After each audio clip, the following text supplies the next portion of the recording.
Bienvenidos todos, soy Gregory Ramírez y esto es Detrás de la Escritura.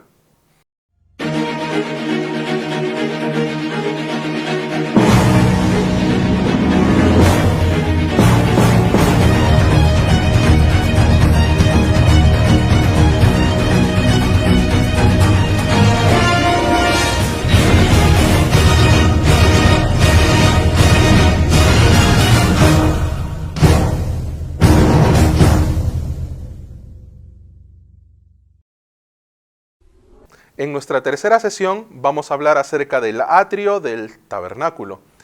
El atrio del tabernáculo era la parte exterior, el patio del tabernáculo, la parte exterior que estaba formada por las cortinas de lino torcido, por las columnas, sobre las bases que estaban sostenidas las columnas, las molduras superiores, las cuerdas, las estacas, la puerta, cada detalle para, profundizando y escudriñando las Sagradas Escrituras, descubrir qué corazón Dios nos quiere transmitir.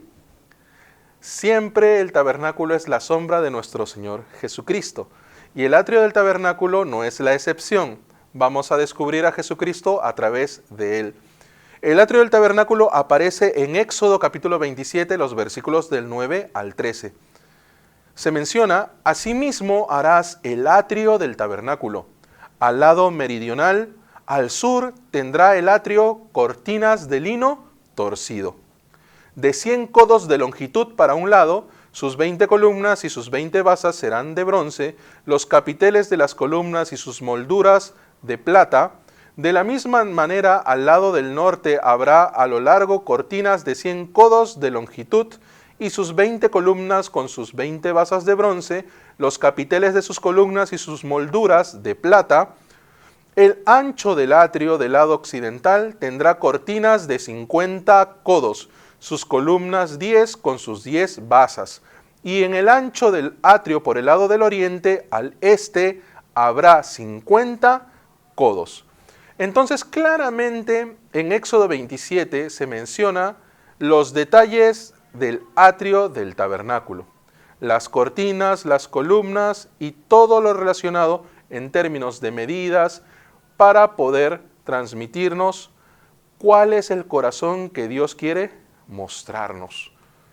Vamos a hablar de la longitud del atrio. Como vemos en la imagen que se muestra, era de largo 100 codos y de ancho 50 codos. Era de manera rectangular. Por un lado estaba la puerta y todo lo demás era cercado. Estaban las cortinas de lino torcido, estaban las columnas y estaba la puerta. Vamos a hablar acerca de la longitud del atrio. 100 codos de longitud, ancho 50 codos. 50 nos suena un poco familiar. Hablar tal vez de las fiestas solemnes de los israelitas. Y una fiesta muy importante, Pentecostés. Pentecostés significa 50 días posteriores a la Pascua. Si nosotros vemos en el libro de Hechos, aparece que exactamente luego de la resurrección de nuestro Señor Jesucristo, en el día de Pentecostés vino el Espíritu Santo a todos los apóstoles y discípulos que estaban con ellos. Es decir, en el día de Pentecostés, los discípulos estaban llenos del Espíritu Santo. Y lleno significa 100%. La llenura nosotros la podemos conocer a través de la capacidad. Si queremos un lleno total, significa que está lleno un 100%. Por eso, 50 por 100 significa que en el día de Pentecostés, desde Jerusalén hasta los confines de la tierra, Dios envió su Espíritu para que toda la humanidad pueda vivir delante de Dios. Claramente, a través de las medidas del atrio del tabernáculo, nosotros podemos descubrir qué corazón nos quiere mostrar Dios. Dios quiere que toda la humanidad pueda vivir delante de Él. Las cortinas de lino torcido. Estas cortinas eran blancas. En Éxodo 27:9 se menciona: asimismo harás el atrio del tabernáculo al lado meridional, al sur tendrá el atrio cortinas de lino torcido de 100 codos de longitud para un lado. El lino torcido era blanco alrededor. Si nosotros lo veíamos por el norte, por el sur, por el este, por el oeste, veíamos las cortinas que cubrían y eran de color blanco. Aparte había una altura de 5 codos que es más o menos 2,25 metros. Por lo tanto, nadie de los que estaban afuera podían ver lo que estaba dentro del atrio. Estas cortinas eran blancas. Vamos a hablar un poco acerca de los vestidos de los israelitas. En Deuteronomio 29:5 se menciona: y yo os he traído 40 años en el desierto, vuestros vestidos no se han envejecido sobre vosotros, ni vuestro calzado se ha envejecido sobre vuestro pie. Claramente aquí podemos ver que ellos estuvieron 40 años en el desierto una vez que salieron de Egipto. Y en esos 40 años sus vestidos y su calzado no se deterioró, no envejeció, pero sin embargo sí se ensució. ¿Qué tan sucio estoy? Los israelitas podían ver la suciedad de sus vestidos al compararse con las cortinas de lino torcido del tabernáculo. La blancura de las cortinas en comparación con la vestidura, las vestimentas de los israelitas, no tenían comparación. Una blancura de las cortinas frente a un vestido que si bien no se había envejecido, pero estaba sucio por el trajín de todo ese tiempo. Entonces las cortinas blancas representan la santidad de Dios. Lógicamente, si yo veo mis vestiduras y las comparo con las cortinas de lino blancas, mi santidad no tiene comparación con la santidad de Dios. Quiere decir que a través de las cortinas Dios quería enseñarnos que nosotros no somos dignos de estar delante de Dios, que nosotros necesitamos cambiar nuestras vestiduras para poder estar en presencia de Dios. Y nosotros vemos en el Nuevo Testamento, en una de las parábolas de Jesucristo, habla acerca de los invitados a las bodas. El dueño de la boda estaba dando los trajes, las vestiduras para estar dentro de la boda. Ellos no podían ir con sus propios trajes, porque el dueño, al ver ese traje, yo no di ese traje, por lo tanto, tú no eres bienvenido.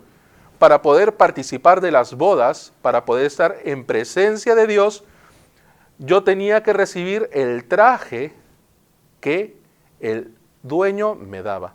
Significa que Dios tenía que vestirnos de su santidad para nosotros poder estar en presencia de Dios. Con otro traje no se podía. La única manera era ser cubierto de la santidad de Jesucristo. Y la santidad de Jesucristo nosotros la recibimos una vez que recibimos la salvación. Luego que pasamos por la ofrenda de la expiación, automáticamente recibimos la santidad de Jesucristo y podemos estar delante de Dios.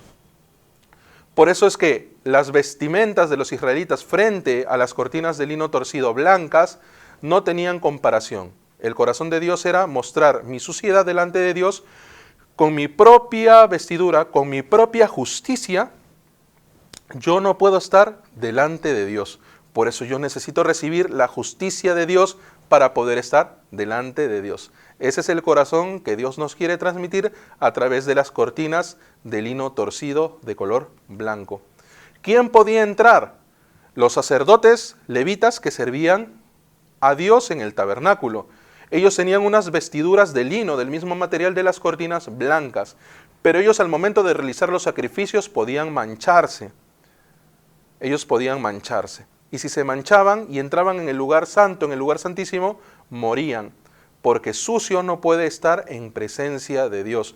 Por eso ellos tenían la fuente de bronce, ellos veían si estaban sucios o no, se veían entre ellos, se miraban si tenían alguna mancha para poder preservar su vida. El cercado, el muro, separaba la parte interior del exterior. Ya hemos visto que los que estaban fuera no podían ver lo que ocurría dentro. Y los que estaban dentro eran los levitas que servían al Dios en el tabernáculo. ¿Cuál era la vestidura del sacerdote? Vamos a ver Zacarías capítulo 3, los versículos del 1 al 5. Dice, me mostró al sumo sacerdote Josué, el cual estaba delante del ángel de Jehová, y Satanás estaba a su mano derecha para acusarle. Y dijo Jehová a Satanás, Jehová te reprenda, oh Satanás, Jehová que ha escogido a Jerusalén te reprenda. ¿No es este un tizón arrebatado del incendio? Y Josué estaba vestido de vestiduras viles y estaba delante del ángel. Y habló el ángel y mandó a los que estaban delante de él, diciendo, quitadle esas vestiduras viles. Y a él le dijo, mira que he quitado de ti tu pecado, y te he hecho vestir de ropas de gala. Después dijo, pongan mitra limpia sobre su cabeza, y pusieron una mitra limpia sobre su cabeza, y le vistieron las ropas, y el ángel de Jehová estaba en pie.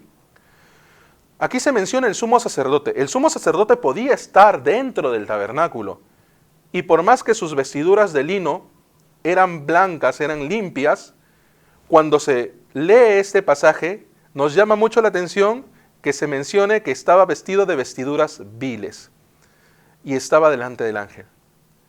Entonces, por más que esa ropa de lino blanco era limpia a su vista, delante de Dios eran unas vestiduras viles.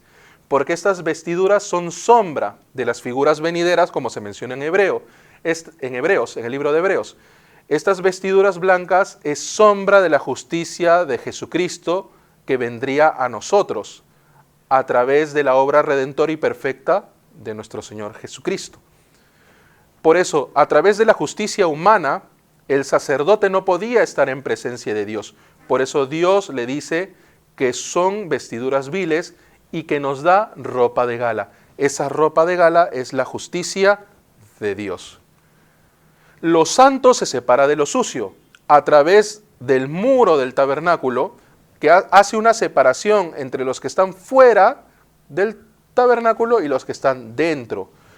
Dios siempre separa lo santo de lo sucio. En Génesis capítulo 1, Dios separa la luz de las tinieblas. En Génesis capítulo 6, Dios separa a los que están dentro del arca de los que están fuera del arca de Noé. En Romanos 8, Dios separa a los que están en Cristo de los que están fuera de Él.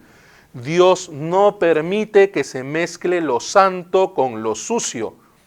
Por eso en 2 Corintios capítulo 6, el versículo 17 menciona, por lo cual, salid de en medio de ellos y apartaos, dice el Señor, y no toquéis lo inmundo, dice. No toquéis lo inmundo y yo os recibiré. Claramente Dios quiere que en nuestro corazón se arme una separación, lo que es santo de lo que es inmundo. Eso nos refleja el muro del atrio del tabernáculo, una separación, comparar la santidad de lo inmundo. ¿De qué manera o con qué justicia yo puedo entrar en la presencia de Dios? No con mi propia justicia, con mi vestidura vil, sino vestido de la justicia de Jesucristo.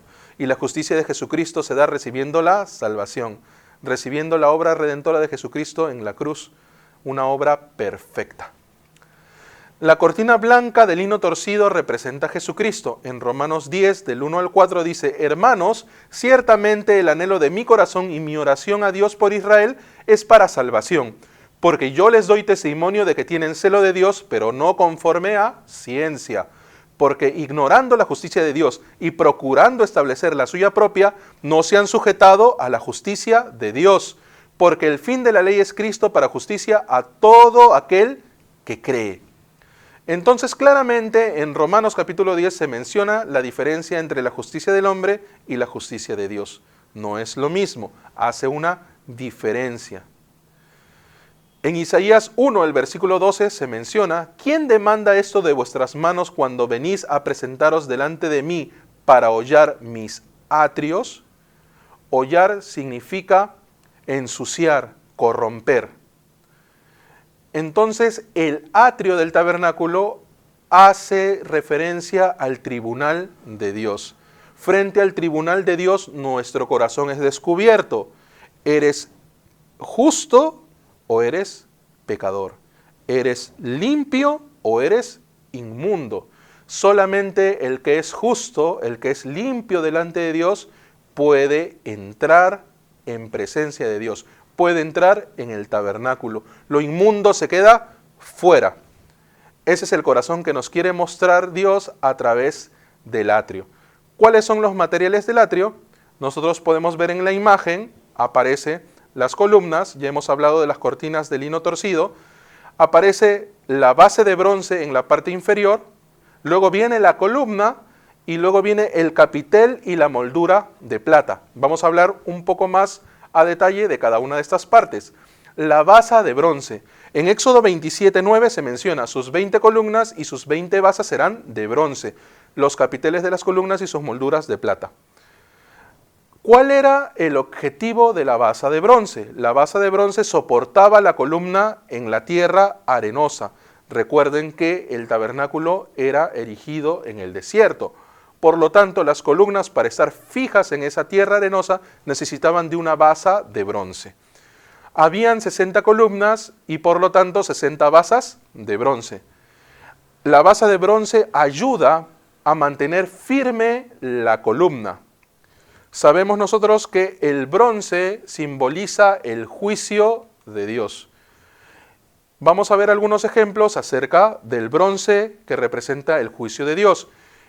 La serpiente de bronce aparece en Números capítulo 21, los versículos del 5 al 9. Y habló el pueblo contra Dios y contra Moisés.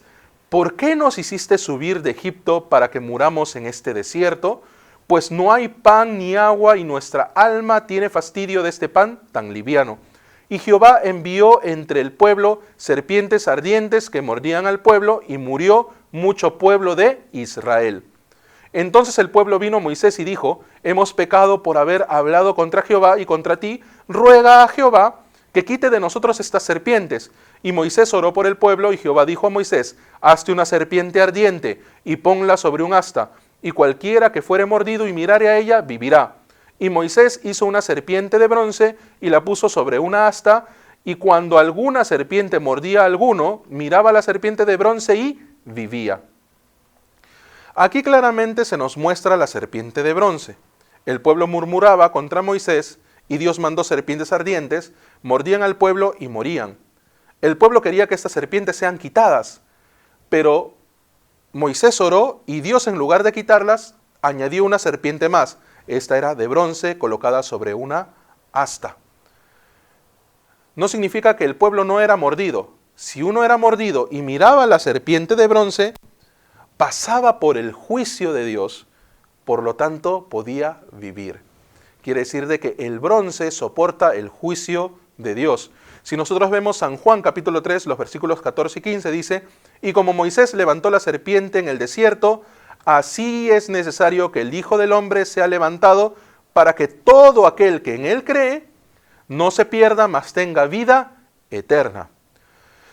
El pueblo de Israel era mordido por la serpiente, eso es sombra del pecado. La paga del pecado es muerte, iba a morir, pero si miraba la serpiente de bronce, vivía. No significa que no le mordía, sino miraba la serpiente de bronce, vivía.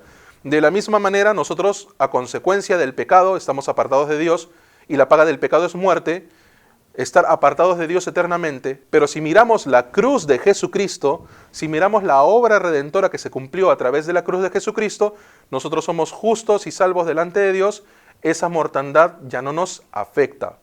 Por el contrario, tenemos la vida eterna. Aparece un incensario de bronce también en Números capítulo 16, los versículos del 5 al 7. Esto habla acerca de la rebelión de Coré. Coré se rebeló con algunos israelitas y comenzaron a murmurar y a hablar en contra de Aarón. ¿Por qué Aarón tiene que ser nuestro sumo sacerdote? Comenzaron a murmurar contra Dios, porque Dios lo había establecido. En Números 16, los versículos del 5 al 7 se menciona, haced esto, tomaos incensarios, Coré y todo su séquito, y poned fuego en ellos, y poned en ellos incienso delante de Jehová mañana, y el varón a quien Jehová escogiere, aquel será el santo.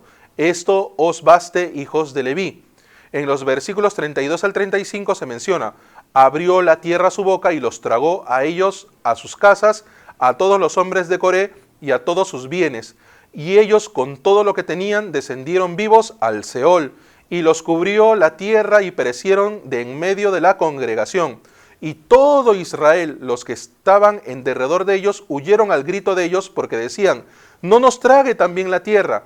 También salió fuego de delante de Jehová y consumió a los 250 hombres que ofrecían el incienso. Coré y 250 seguidores encendieron fuego delante de la puerta del tabernáculo de reunión, y al lado también estaba Aarón. Entonces ellos dijeron que Dios va a escoger si Aarón es el siervo que Dios escogió o Coré y su séquito. Ellos de esa manera hicieron esa acción. Sin embargo, a los que estaban con Coré les tragó la tierra, a los que estaban con los incensarios apareció un fuego de Dios que los consumió y todos perecieron, pero solamente quedaron los incensarios que eran de bronce. Por eso nosotros vemos en Números capítulo 16, los versículos 37 y 38, se menciona, di a Eleazar, hijo del sacerdote Aarón, que tome los incensarios de en medio del incendio y derrame más allá el fuego, porque son santificados los incensarios de estos que pecaron contra sus almas, y harán de ellos planchas batidas para cubrir el altar, por cuanto ofrecieron con ellos delante de Jehová, son santificados y serán como señal a los hijos de Israel. Para cubrir el altar, los incensarios eran de bronce. Quiere decir que vino el juicio de Dios a Coré y a su séquito, porque ellos pecaron delante de Jehová al murmurar, al estar en contra de la decisión de Dios por haber establecido a Aarón. Ellos al estar en contra de Dios pecaron delante de Dios, Dios les mandó su juicio y ellos fueron consumidos por fuego, pero los incensarios de bronce sobrevivieron. Quiere decir que el bronce soporta el juicio de Dios. Entonces, a través del bronce, Dios nos quiere mostrar lo que soporta el juicio de Dios es el bronce. Entonces, ¿qué debemos colocar como base de nuestra vida de creencia? Nuestra vida de creencia, nuestra propia obra no puede ser base de ella. Nuestra vida de creencia tiene que tener otra base, porque nuestra propia obra no sirve delante de Dios. La base de nuestra vida de creencia tiene que ser el juicio que pasó Jesucristo en la cruz en lugar nuestro. Si la base de nuestra vida espiritual es la cruz de Jesucristo, yo puedo ser una columna de la iglesia. Mi base tiene que ser la cruz de Cristo. Si a través de la obra redentora de Jesucristo, la sangre que derramó en la cruz, yo obtengo la eterna redención, esa es mi base, por lo tanto yo puedo ser una columna verdadera de la iglesia. Además, necesito la cortina de lino blanco alrededor, y por eso son necesarios los capiteles, porque los capiteles podían unir alrededor la cortina de lino, además podía mantener firmes unas columnas con otras. Los capiteles y molduras eran de plata. Esto se menciona en Éxodo 27, 9. Sus 20 columnas y sus 20 basas serán de bronce, los capiteles de las columnas y sus molduras de plata. El capitel es redondo, significa que no cambia, es eterno. Esa redondez representa el amor de Dios que no cambia a lo largo del tiempo. Ese amor es eterno hacia nosotros. La moldura que ve encima permite sujetar una columna con otra. Permitir sujetar una columna con otra representa la comunión entre los justos, la comunión entre los santos de Dios, la comunión entre los cristianos salvos. La plata simboliza la gracia de Dios. Si nosotros vemos en Gálatas capítulo 2, el versículo 9, y reconociendo la gracia que me había sido dada, Jacobo, Cefas y Juan, que eran considerados como columnas, nos dieron a mí y a Bernabé la diestra en señal de compañerismo, para que nosotros fuésemos a los gentiles y ellos a la circuncisión. La gracia que es representada por la plata, se menciona acá en Gálatas capítulo 2, señal de compañerismo. Quiere decir que Jacobo, Cefas y Juan predicaban a los judíos, mientras que Bernabé y el apóstol Pablo eran los que predicaban a los gentiles. Y entre ellos, a través de la gracia de Dios, que es simbolizada por la plata, había una señal de compañerismo. Ese es el corazón que Dios nos quiere transmitir a nosotros a través de los capiteles y la moldura de plata. Vamos a hablar ahora acerca de las columnas. En Éxodo 27:9 dice: sus 20 columnas y sus 20 basas serán de bronce, los capiteles de las columnas y sus molduras de plata. Acá se menciona el material de la basa, se menciona el material del capitel y de la moldura, mas no se menciona el material de la columna. Para yo ser una columna de la iglesia, no importa mi condición, no importa cómo yo sea. Si yo necesito ser columna de la iglesia, lo más importante es mi base y mi capitel. Quiere decir de que lo más importante para que yo sea columna de la iglesia significa que mi base espiritual, mi base de la vida de creencia tiene que ser el juicio a través de la cruz de nuestro Señor Jesucristo y yo estar cubierto por la gracia de Dios. Eso es lo más importante para yo poder ser columna. La columna sola por sí misma no basta. Una columna sola sin base se cae. Una columna sola sin capitel no puede ser unida a otras columnas y no puede ser cubierta por la cortina de lino, no puede ser cubierta por la santidad de Dios, no puede tener el juicio de Dios, no puede tener la gracia de Dios la columna sola.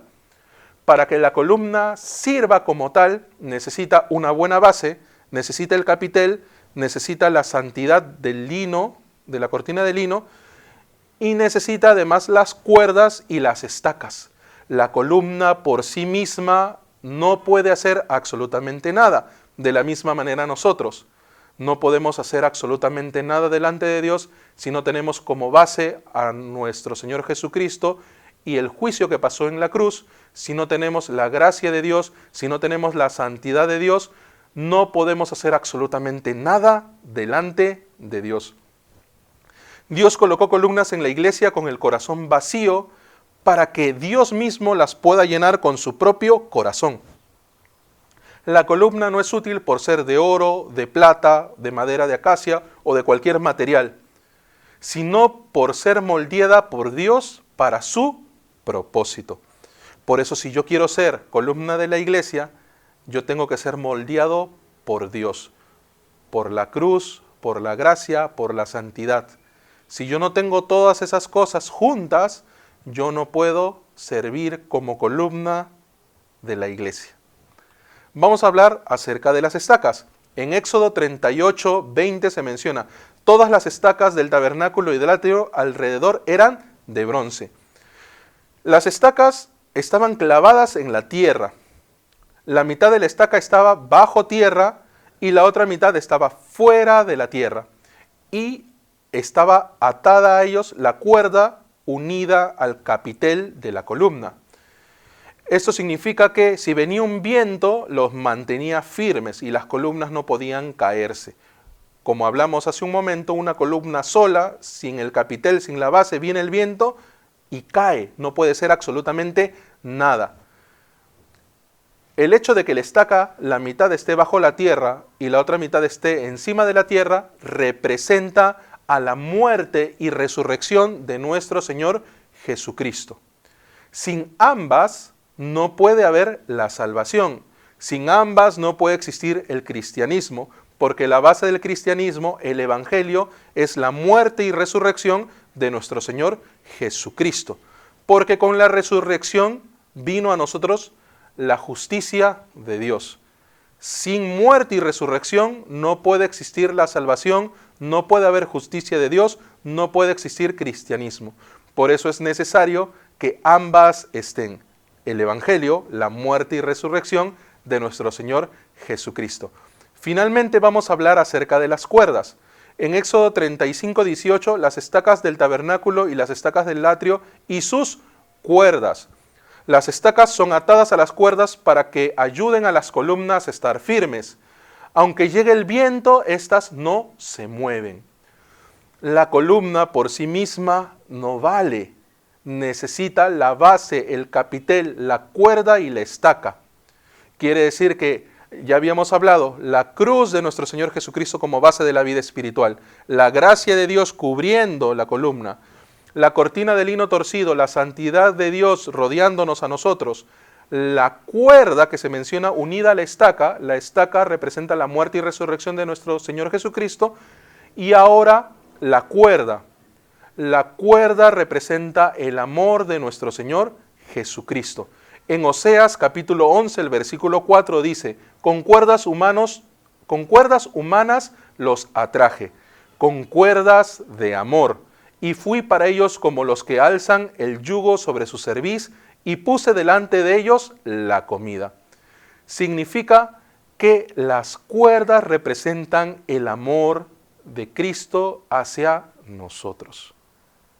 Finalmente, para que una columna sea considerada como tal, tiene que tener como base de su vida espiritual el juicio de Jesucristo a través de la cruz, tiene que tener la gracia de Dios cubriendo su vida, tiene que tener cubierta la santidad de Dios en su vida, tiene que tener el amor de Dios en su vida y tiene que tener la muerte y resurrección de Cristo en su vida, el Evangelio. Nosotros, para ser columna de la iglesia, necesitamos recibir todas estas cosas. Nuestra vida espiritual tiene que estar basada en toda la obra redentora de nuestro Señor Jesucristo. Si ustedes tienen dudas adicionales referentes al tema de hoy, o si tienen algunas sugerencias para futuros programas, pueden escribirnos en nuestras redes sociales que aparecen a continuación. Nos vemos la próxima semana. Esto fue Detrás de la Escritura.